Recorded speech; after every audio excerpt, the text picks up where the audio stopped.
More glass, less frame than modern. Now, dark green is very modern. But after all, the newest Gateway Center is meant to fit in with the older ones. Next on the left, a gallery of thoroughly modern buildings from the end of that era, which started here in Chicago after World War II with architect Mies van der Rohe.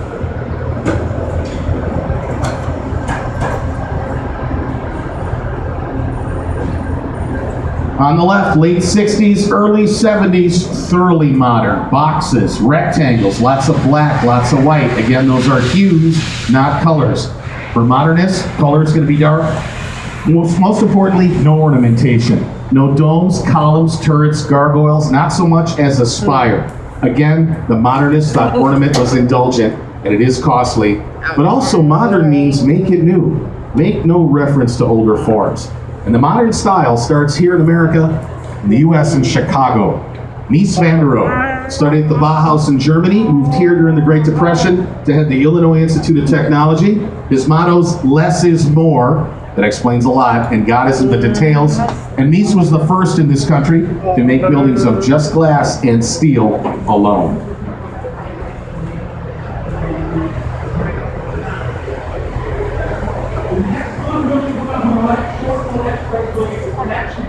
Alrighty, the last two Gateway Centers on the left, numbers 2 and 1, thoroughly modern, unadorned boxes of dark glass and steel from the early 70s by Skidmore, Owings & Merrill. But they reflect the original inspiration of Mies van der Rohe. Right here in Chicago in 1948, Mies designed 2 apartment towers still on North Lakeshore Drive by Navy Pier. Like these, plain boxes of glass and steel. But unlike these, in 1948, no one knew what the heck they were looking at. When Mies took his plans to the bankers to get financing, they looked and said, cool, what's it going to look like when it's finished?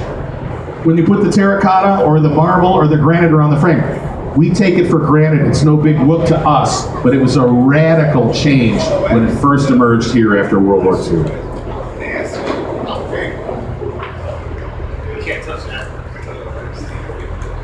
So finally, modernism is the first truly international style. You see modern buildings like this in cities around the world from after the Second World War into the 1970s. That's a long reign as the dominant style, and it's also worldwide. So the next generation of architects are thinking, enough already. The postmodernists want to change it up. Let's compare modern to postmodern here. Stay with me now on the left. In the gap opening up between the two buildings, let's look one block west, coming into view. The Citibank Ogilvy Tower by Helmut Jahn, 1988, postmodern. Shapely, cascades like a waterfall, incorporates brighter colors, more glass, less frame than modern. As in our time machine now on the left, back to the 1920s and some more Art Deco.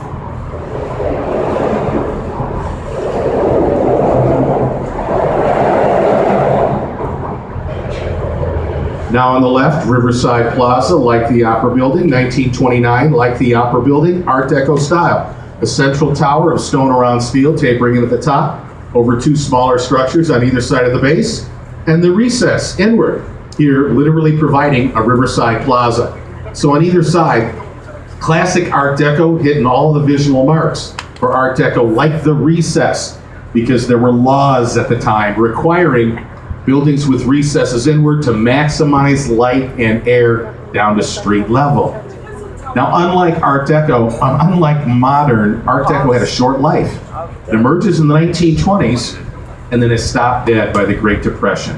But it was a strong economy, so there are many more Art Deco-style gems to the right in the Loop on LaSalle Street, which is our financial district.